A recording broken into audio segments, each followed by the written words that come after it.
Ladies and gentlemen, welcome to our breakout room. I'm Katrina D. Aguilar, and I'm your moderator for the session. Our facilitator is here, and she is ready. Judy is all up and ready. And the presentation this morning is building a culture of resilience, right? And our theme for this year's CCCU is building resilience through self-reliance. So it's a fitting topic. Judy, I'll just do your introduction, and then you'll just go right in. Now we'll have the facilitator, we'll have her present, and then after which we'll facilitate a question and answer segment. Thank you all for joining us. We have 51 persons thus far. I'm Katrina Diaglar. Now Judy has over 20 years experience as a consultant and trainer working with major organizations within the Caribbean region, North and Central America, and Haiti. Her areas of expertise are in organizational redesign, talent management, and training. Her consultancy experience includes working with organizations to help them identify and address their gaps in the areas of people, processes, and systems. She has worked in various industries, including financial services, manufacturing, hotel and tourism, telecommunications, and retail. Judy is an avid writer whose articles can be found in the newspapers in Grenada. She is committed to creating value for others and use her writing as an avenue to help create impact and add value to others. She is a graduate of the University of the West Indies with an MBA in International Business and the University of South Wales with a master's degree in Applied Psychology. Let me welcome our presenter for today, Judy McCutcheon. And of course, it's building a culture of resilience. Welcome, Judy. Over to you. Thank you, Katrina. Good morning, and good morning to our participants. It's absolutely a pleasure to be here with you. And in keeping with the theme of CCCU of resilience through building resilience through self-reliance, I want to focus on how do we build a culture of resilience within your organization. So good morning and welcome. So one of the primary goals of any organization is to achieve its vision, mission, and objectives in a sustainable manner. There is no use having a profitable company that's going to die in 5, 10, or 20 years. So we have to focus on sustainability, right? The realities of our environment is that we are all vulnerable at different times in our existence.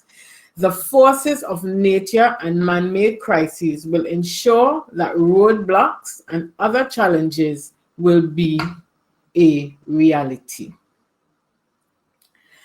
So we have had some current events, and some are from the forces of nature and some are man-made crises. So when we look at all these events that we've had volcanoes in the Caribbean, we have volcanoes in parts of Africa, we've had hurricanes, pandemic. These events should have taught us two things. One, that disasters and crises are more frequent than we think. And two, our infrastructure, our societies, and our economies are vulnerable. We have always had to deal with change. As a matter of fact, you always hear that change is our only constant. So we are always going to have to be dealing with change in one form or the other. And if we have learned anything at all from the past 18 months of this pandemic, is that we must be prepared. Not only for the change, but for the impact of that change, because I know that none of us 24 months ago would have thought that we would be in the position that we are in right now with this pandemic, right?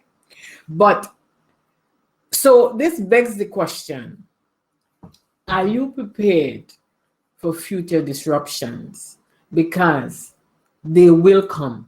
There's no if, buts, or maybes about that. We will be having disruptions in the future. And my question to you is, how will you cope with that disruption? How will your organization cope with all the impending changes caused by disruptions? And how do you treat with these forces, both the forces of nature and man-made crises, to ensure that your organization achieve its objectives? And I think that we could only do that by building resilience, by building resilience. So what is resilience really? So we're hearing resilience, but what is resilience, right? This definition of resilience from the Oxford Online Dictionary tells us two things. It tells us that we must be tough and we must be elastic, right? We must have the ability to bounce back quickly and form back into shape from whatever disruption there may be. So there are three elements of resilience, right? In order to build resilience in your organization, there are three elements that you will need, and you have to have all three to make it work, right? So we have to have human resilience, organizational resilience, and resilient leadership, right? We need these if we are able to not only survive in times of crisis, but to thrive, right? We need to be able to build and develop our resilience muscle, right? We live in a pop-up culture right now, a culture where everything can change at a moment's notice. Everything can change at a moment's notice. So, ideas, products, technology, even the way we have fun now have changed. We have to communicate differently. Look at what we're doing right now. Your convention is usually at some beautiful place, but this is what we have to do now. So even the way we communicate have all changed, right? And when change is constant and necessary, resilience is not an option. We have seen in the last 18 months where people have had to completely pivot. You have organizations, and I know of just one company in Jamaica where they were making hair products and so on, and they've pivoted and they've made hand sanitizers and stuff like that. We've had to pivot to be able to bounce back. We've had to be elastic and we've had to be tough to be able to bounce back from this particular disruption. So you as an individual must be resilient. Your organization must be resilient, right? It needs structures, procedures, processes to be able to become resilient and to stay resilient, right? And those processes, procedures, and structures must be flexible enough to change when conditions change, but be sturdy enough to withstand pressure. And the third thing you need is resilient leadership. The only thing that can support a resilient individual, a resilient organization, and a resilient leadership, is a resilient culture. So let's have a look at these three elements individually. So human resilience. What really is human resilience, right? As humans, resilience requires us to grow and to learn from the ever-evolving sea of changes that come our way, because they are going to come. Let us not make no bones about that. They will come, right? And so during those stressful times of disruption and change, some of us fail to navigate, and others find a world of opportunity within those changes. And they're able to find those world of opportunities within those disruptions simply because they are resilient human beings. And we are all resilient human beings. We just have to learn to develop our resilience muscle. So these are some of the traits. These are some of the traits of human resilience, right? And resilience is not immutable. It is not a either or. It's either you have it or you don't have it, right? It can be developed.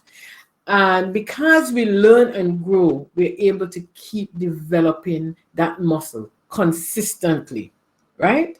So, you know, we need to be able to operate with grace under fire. We need to always be able to maintain that balance. We need to have moral strength, because what happens is that sometimes in times of crisis, some people morals go through the door. You want to be able to maintain your moral strength. You want to be optimistic. You want to be an effective communicator and problem solver, because moments of disruption and crisis calls for decisiveness, right? Emotionally intelligent, that's really, really important. Again, we want to be balanced. But of all of these traits, self-efficacy, as defined by Albert Bandura, is the belief in one's capability, to organize and execute the courses of action required to manage prospective situations. So, of all the traits listed here, I believe that the most important trait is self-efficacy, because this is how we see ourselves. This is how we see ourselves. This is how we see our capabilities, right? It is the belief in our ability to succeed in a particular situation. So really, it is our self-belief. Do we believe we can accomplish? Do we believe we can do? Right? As Henry Ford aptly put it, whether you believe you can, or whether you believe you can, or whether you believe you can't, you are right. So self-efficacy really is your ability to believe in yourself. And as a resilient human, that is one of the most important traits that you will need. Right? And so now let's turn our attention to organizational resilience, right? And as PricewaterhouseCoopers puts it, an organization's capacity to anticipate and react to change, not only to survive, but also to evolve, right? Resilience is a process, right? As an organization that has become resilient has had to accept change as a recurring decimal, not as a one-time event. It consistently happens because change is constant, and you have to be able to evolve through that change, right?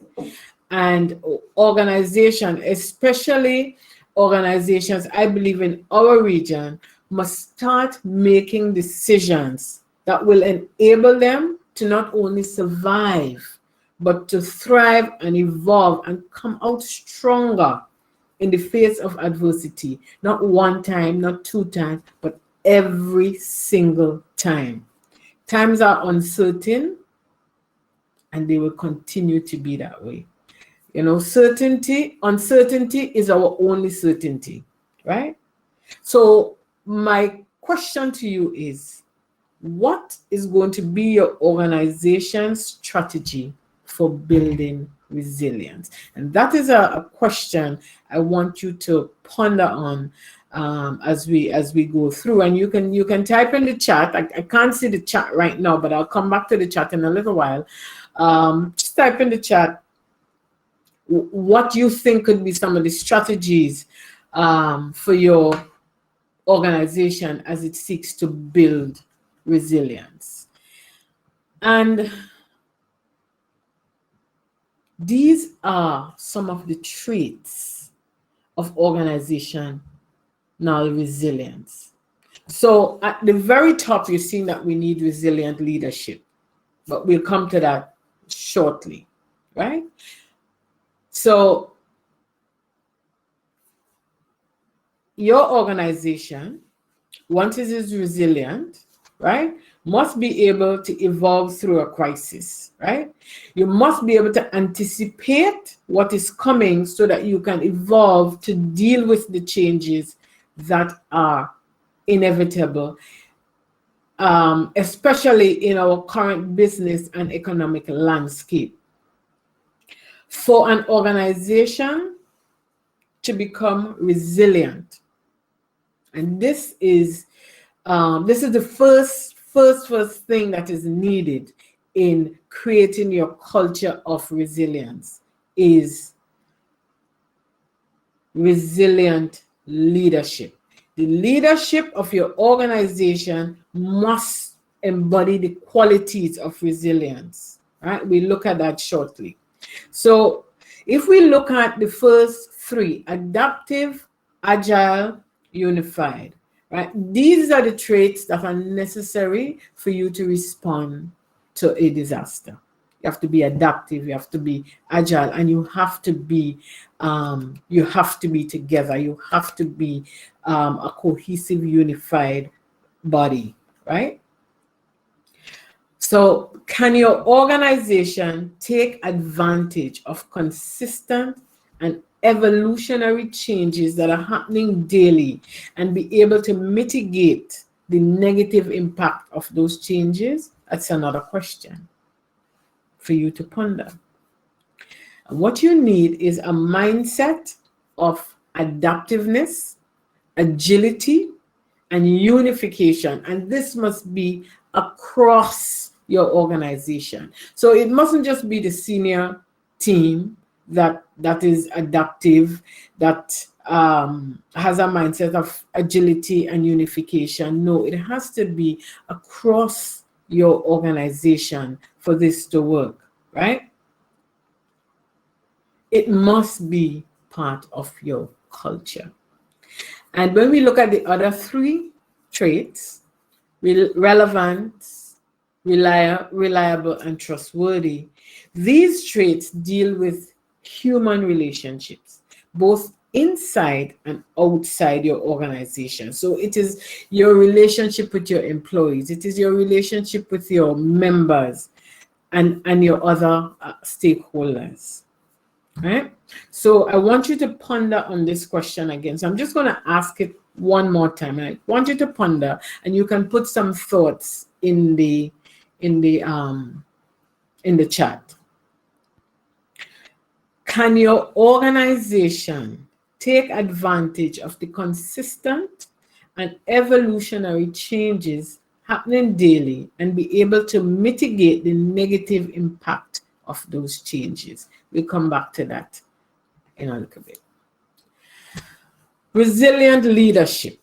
And I posit that a resilient leader is one who can push through tough times, one who can operate no matter what the destruction is, but operate with grace under fire. Really have that balance, not one who is constantly off the handle or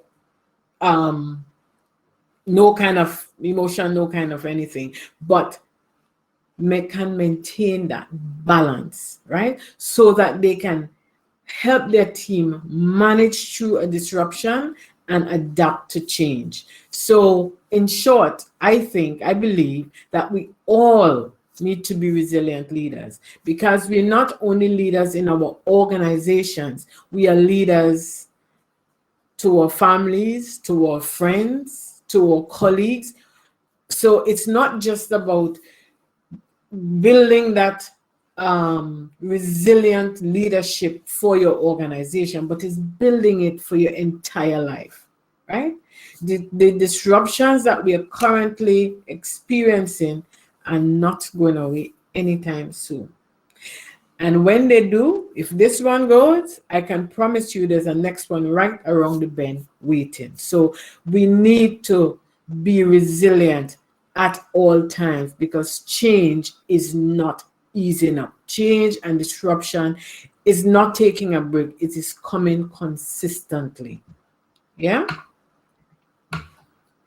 So what are the qualities of a resilient leader? Again, we see self-efficacy there, because again, that is about your abilities. What are the things you believe about yourself? Can I do this? Right? And these are the qualities that will assist you as a leader in deciding the course of action to take. It's going to help you to determine how much discretionary effort you put into an endeavor. Because discretionary effort is really what drives performance. It is what drives productivity. It is what drives profitability, right? These qualities determine the persistence and perseverance of the leader.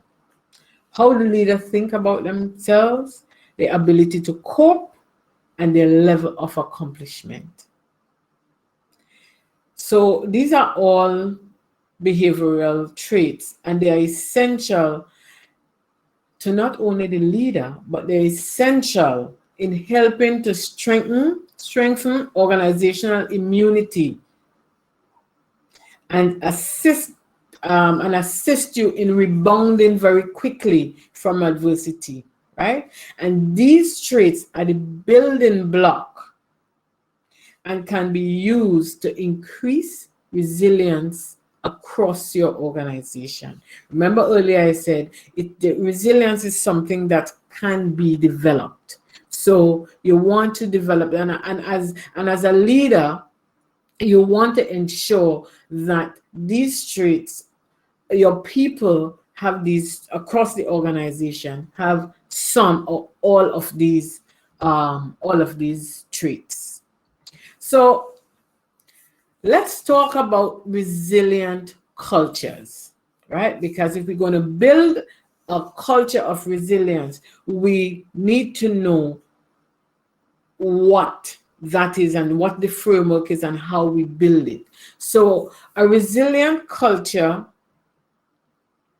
is one where we have all three elements present, right? Challenges and disruptions put organizational culture to the test every time, right? An organization, you can have a positive culture and you could lose all that goodwill if your values are abandoned during a crisis.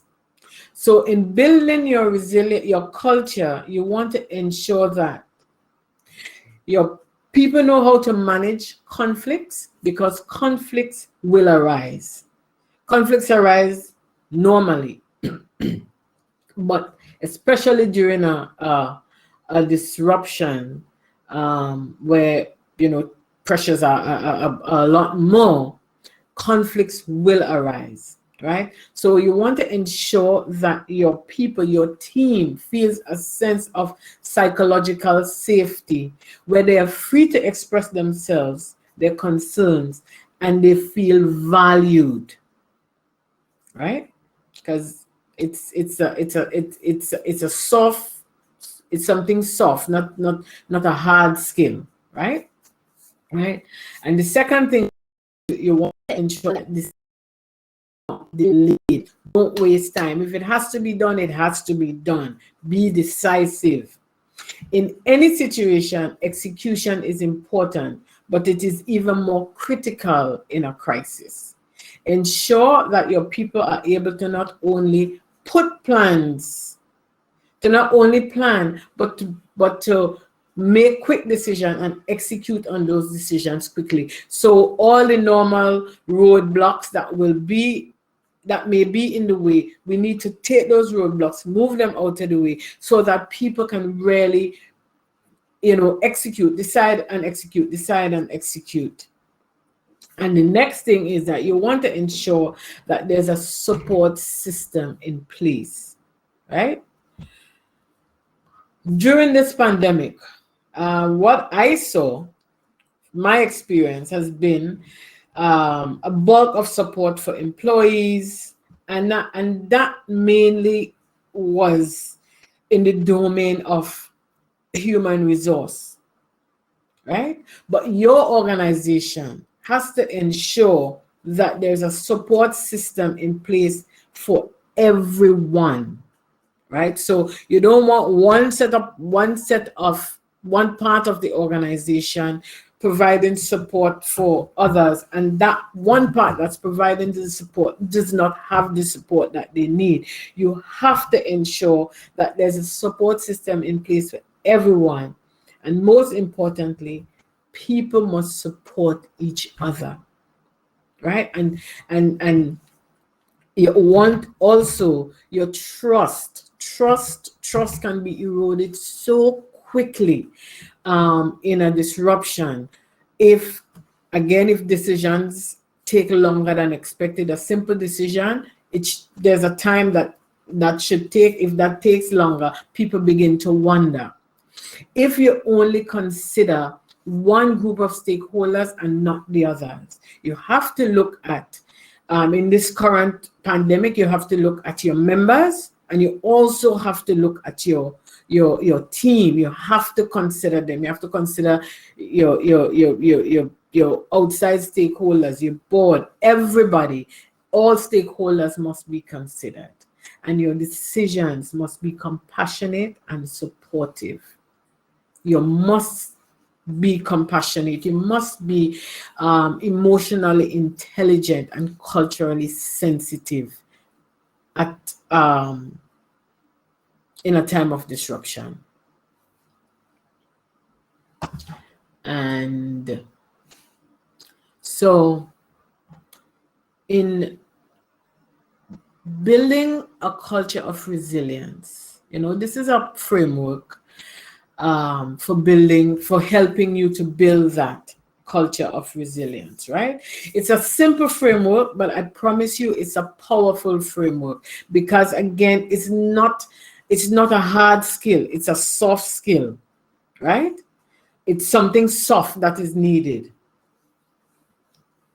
But remember, building this culture is by leadership and is translated via appropriate policies and, more importantly, actions. Because culture is a living process, it is about who we are and what we do on a continuous basis. So you want to create an environment where people can become successful. See them as more than just an expense account on your P&L. Provide training. In moments of crisis and disruption, one of the first things organizations do is cut their training budget, right? But successful organizations, they never reduce their training budget, because they know and they understand that reskilling and upskilling their people is what will get them through and allow them to become adaptive and agile. It is important that you know that training is for everybody. It's across the board. So your leaders, it's a different type of development for them as it is for your frontline staff or your group in the middle. But invest in all levels of your organization, right? Become innovative. Become innovative. Find creative ways to engage with your members as well as your team. Remember, it is not only about your members, it must also be about your team, because without your team, you may very well have no members, right? This past year has been a breeding ground for innovation.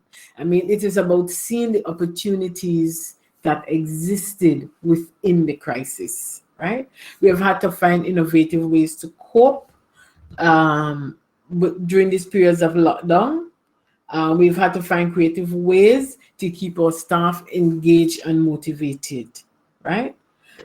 And use data for decision making. It's one of the things that we don't do enough of, and I am a real advocate for using data to make decisions throughout organizations.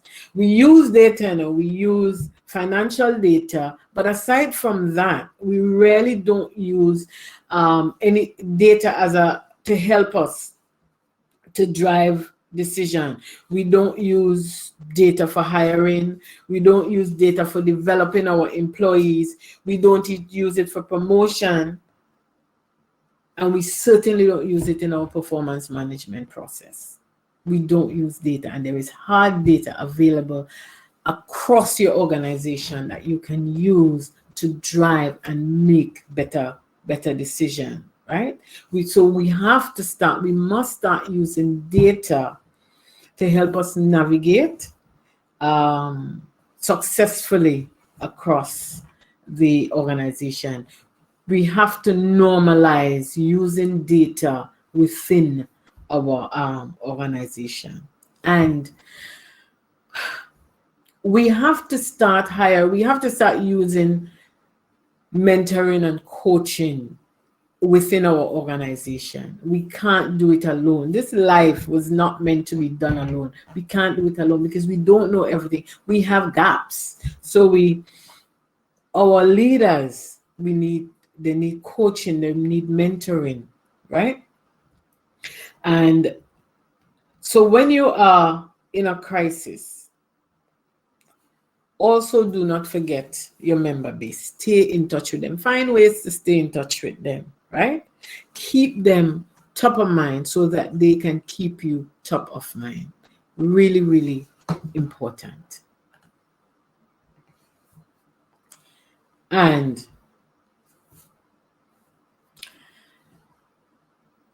building a culture of resilience is a process, and it is a long-term process. It's not something that happens overnight. And organizations certainly need help in building that culture of resilience. It is not something that you want to DIY, because I've seen where organizations try to DIY the culture and it ends up worse than before they started the process, right? If your culture is not a people first culture, you have to learn to put people first. People must be your first, it must be your first thought, and it must be your people within your organization. Before if that isn't what you have now, before you can start that, before you can start building a culture of resilience, you have to change your paradigm, and you have to put people first, because people are your ultimate resilience resource. If you invest in all the procedure, all the process, all the technology, it's not going to do anything if your people are not engaged with it. So your people must be first, right? they must, your people must be engaged with your brand. And how do we know if they're engaged with your brand? So, are they treated fairly? Are they compensated fairly? Are they promoted fairly? Do you hire right? Is your performance management system a fair one? Do you have a performance management system or just an appraisal system? Right? This at the core is what will help to determine your organization's ability to get resilient and stay resilient, to help your employees build resilience, to help your employees build the resilience needed to create the culture you want. The entire employee ecosystem must be considered. The entire employee ecosystem must be considered. And this is just a snapshot of when I say the entire employee ecosystem. This is what I'm talking about, right? So to be the employer of choice, you have to be able to attract the right people, right? You have to hire right. You have to do your onboarding properly. Do you just hire people and pass them around for 2 or 3 days and then put them in the hot seat? What is your onboarding process? Are your people engaged? That is very important. How do you develop them? Your performance management system again. How do you deal with them? So this is the entire ecosystem that you have to look at as you think of building a culture of resilience. So the C's of resilience: competence, confidence, connection, and control. So is there a common purpose and understanding of your organization's reason for being? Your team, do they understand the philosophy of credit unionism? Are they aligned with it? Are they aligned with your brand? And this type of brand alignment has to be permeated throughout your organization. Is your leader focused? Do they have the qualities of a resilient leader that we discussed earlier? Are you connected to each other? Not just as a team, but are you connected with your board, your other stakeholders, your membership base? Are you connected? And are you prepared for what might lie ahead? I know we don't have control over the future. We certainly don't. We do have control over the future. We do have control over what may happen within the economic environment. But what we can be is prepared. We can be prepared by carefully putting things in place, enabling our environment and our team for the future. So the 4 C's: competent, brand alignment, confidence, connection, and control. Very important C's of resilience. And so these are some critical questions to ask yourself as you think of building your culture of resilience, a culture of resilience within your organization. So I want you to ponder these questions. It's kind of like a SWOT analysis that you're doing to find out, right?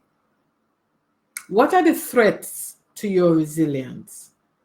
Are there any? And if there are, how can you mitigate those? Are there opportunities within that we can take advantage of?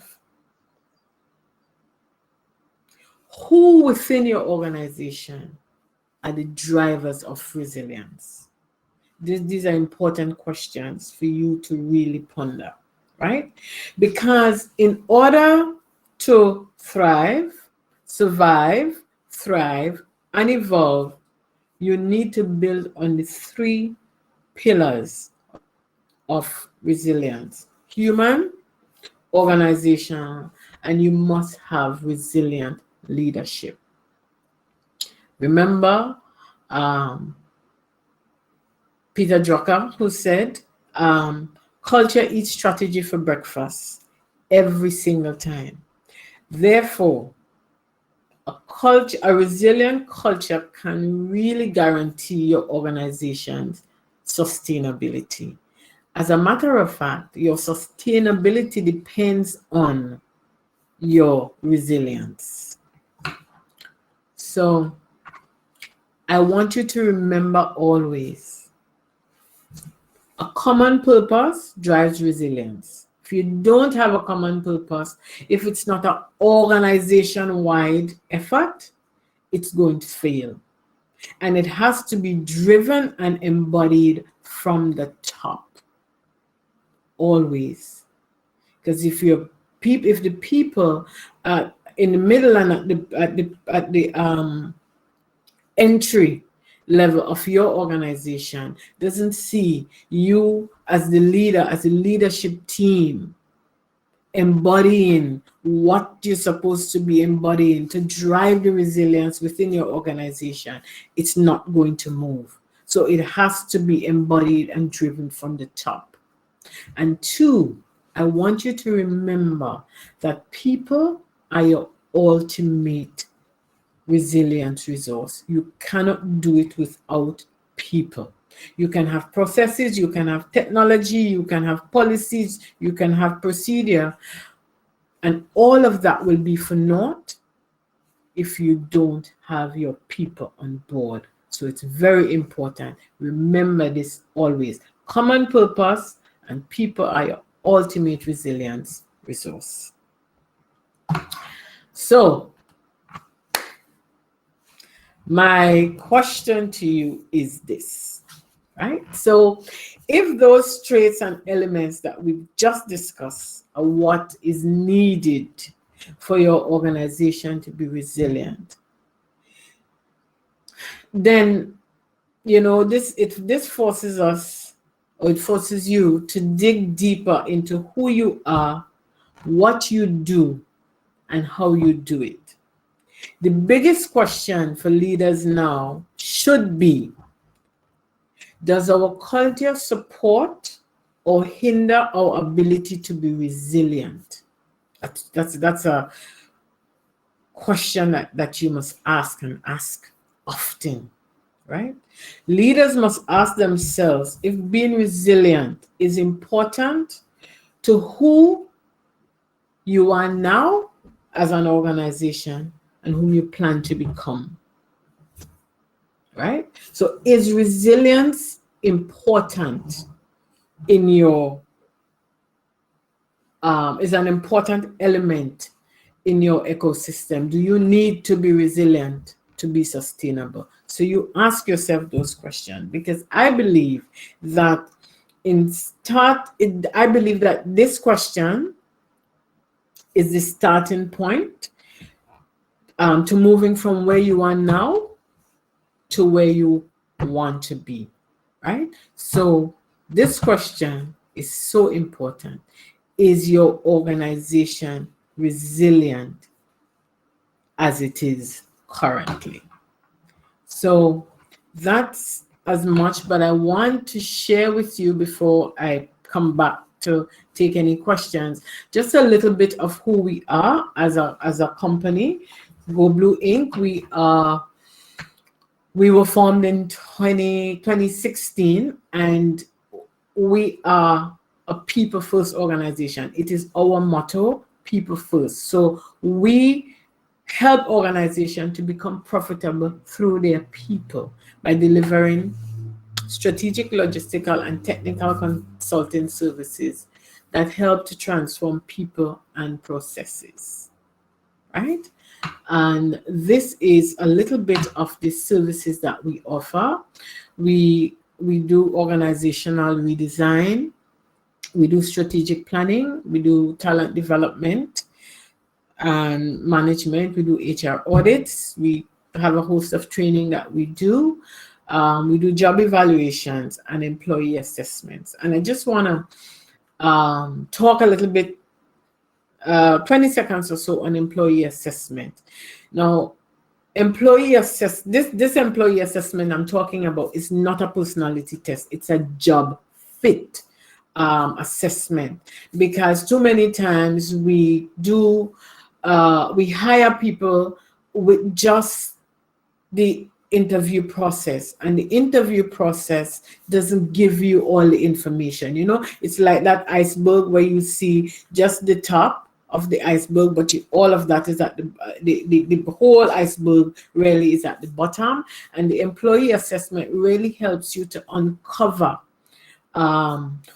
is this person the right fit for this job? Because one of the things that is the biggest, that causes the most disengagement in organization is an employee being in a position that they shouldn't be in because they're not the right fit for that job. And one of the things we do is, I am a good cashier, and because I'm a good cashier, you think I'm going to be a very good supervisor, so you promote me to a supervisory position without checking to see if I will be a good supervisor. So the employee assessment assists with the interview process. It works in partnership with the interview process. And this is our contact. We are info@goblueinc.net or goblueinc.net, and we are on LinkedIn, Facebook, as well as Instagram at goblueinc.net. Thank you very much, and I'm coming back over to take any questions. Thank you very much, Judy. Very insightful presentation. I saw activity in the chat, but we will take some questions now before we move over to recharge, refresh, and reboot or break time. All right, so someone says, great session, great insights. Thank you, Jasmine. Thank you, Adrian. Do you have any questions for Judy? Very informative session. Judy, I love when you mentioned, you said culture eats strategy for breakfast. That one is very powerful, very powerful. Great session and very informative. Any questions? Do you have any questions? That is really true, Katrina, because it doesn't matter what your strategy is. It really does not matter what kind of strategy you have. If your culture doesn't support it, it's not going to be happening at all. Sure. All right, so we have a question here from Jasmine. How does technology fit into our plan of resilience? Great question. Well, you see that the age we're in now, right? We are in the technology age. As a matter of fact, we are in Industry 4.0, getting into 5.0. So our organizations must be able to embrace technology. Technology is part of the process of building our resilience muscle. So let's just take a simple thing like filing. You have your filing cabinet, all your paper files and so on. But really and truly, is that what you want to be doing now in this age of disruption? When you see we having floods, tornadoes, volcanoes, everything that can really destroy those paper files. So you want to be able to have your files electronically, which yes is technology, and that helps you to be able to recover faster when something happens. So let's say, for example, there's a hurricane and it destroyed everything. To be able to get you to bounce back faster, if your files are all electronically kept, then you don't have to be worrying about whether the paper files will destroyed and wet and you can't put them back together, because you do have your files electronically. So you just plug in, and almost like a plug and play, and you keep going.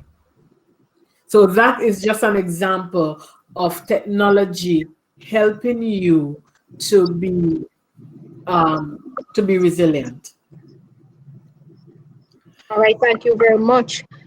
Is it possible for us to get the presentation? I was told that the recording will be shared with everyone. I'm not sure about the presentation. I'm still awaiting the update, read that part of it, but the entire recording will be shared. What is the best approach to implement a change culture? And that was asked by Shari Scott. Shari, I love that question. So during my presentation, I was saying that a lot of companies in wanting to enact a culture change try to DIY that change. What you need is an honest assessment. That's the starting point, really. The starting point is an honest assessment of where you are right now, and then deciding where you want to be and getting the help to do it. But the starting point is an honest assessment. And my advice is always to encourage companies to hire somebody to help you with that process, because you do not see the picture if you're inside the frame. So if you're inside your organization, you're really not seeing the whole picture. You need somebody with some fresh perspective to come and to help you. But the starting point, Shari, is an honest assessment of your culture. So it's like a culture audit. All right, thank you for that. Adrian is asking, can you give any pointers to developing the qualities of a resilient leader? Yes, it starts, because resilience is something that we can develop. So it starts with training, it starts with coaching, it starts with mentoring. That is where it starts. It's not a hard skill. It's not a hard skill. It's soft skills that's needed to help that leader to develop. So it definitely starts with training, coaching, mentoring, to help that leader to develop the qualities that's needed to be a resilient leader. All right. Do we have any more questions? Yes, I do. All right. So let me see. How can boards, Sydney, how can boards and management become more nimble in their decision making? Thank you for that, Sydney. Boards and management, again, it's all part of the evolutionary process. It's all part of getting them to, it's training. I can't say this in a next way. It's training, helping them to be able to become decisive, right? To know that if we have a crisis, this is what is happening, whether we're in a crisis or not. Any decision that takes too long to make, it really is it's wasted energy, right? So you want to be able to take your board through some governance training so that they understand how the impact of not making a decision. So really it stems again, boils right down to training. Awesome. Someone also mentioned, Karen says, I think that training is very important.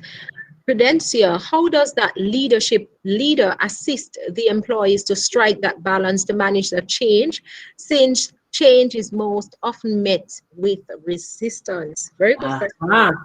That's a very good. Well, I think that's yes, when it is. the grace is necessary here.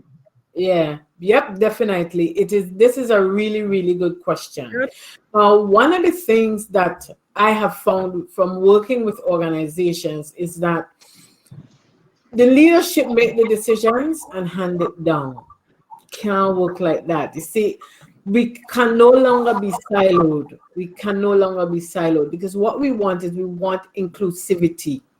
We Sure. don't only want diversity, we want inclusivity. So we want to be able to have our employees help us make those decisions. So we want to talk about change. Yes, the leader has to drive it and embody it, but you have to bring the employees in from the beginning. So if you're thinking about a change process, you don't sit down and come up with what you think the change should be and then hand it down. You have to bring them in. Everybody have to sit at the table and everybody have to decide because that change affects everybody.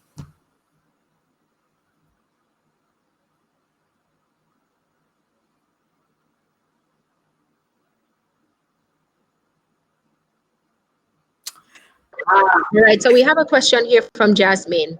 We just have just a few minutes remaining in the session. Judy, this is some really good advice for us as leaders, but how do we get our customers to also embrace change geared towards resilience? Yeah.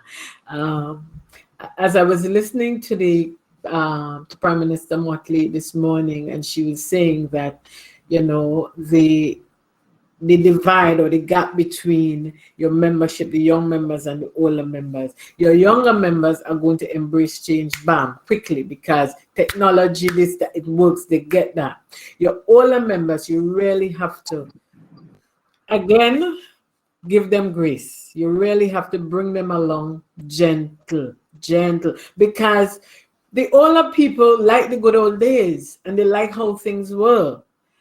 So you have it's a gentle prodding, gentle, and eventually you will get them to get that change. But once you make the change, they're going to do it. We never liked wearing a mask, but now we have to wear it. And no matter how much we resist, it is what it is. So we have to do it. So just gentle, nice and gentle, and you'll get there. All right, thank you, Judy. Is this We have a last question. All right, so should employees be given equal opportunities to be a part of the change process instead of leaders handing down the change or implementation? So I think you spoke to that earlier, just a bit They about have involvement. Employees must be involved in the process. So let's say, for example, you're going to do a strategic plan, because a lot of leaders think that a strategic plan is something that you hush and hide. No, a strategic plan is something for everybody. So your part of your organization should be involved. So you get a representative from everywhere. So, you can't bring your 200 employees, but you get representation from throughout your organization to be a part of the process, because they are the ones who have to implement the process. And if I do not have ownership, I'm not doing any implementation. Right? So we have to really make them a big part of it. Training. Do not cut your training budget. All right, we don't have any more questions. All right, so Peggy says on point, education, involving people from the get-go. Thank you for that, Peggy, and thank you, Judy. And my takeaway, I had to write this one down. Culture of resilience. The primary goal of any organization is you achieve the mission and the vision in a sustainable manner, but we can no longer depend on profitability. That one stood out for me. And also, culture eats strategy, or strategies for breakfast. I really need to look that one up. Thank you for an insightful presentation, Prudencia. Thank you very much, Judy. We now move over. We have recharge, refresh, reboot. But before so, we want to thank you all for joining us in our session as we had our presentation, Building a Culture of Resilience, a very amazing, insightful presentation.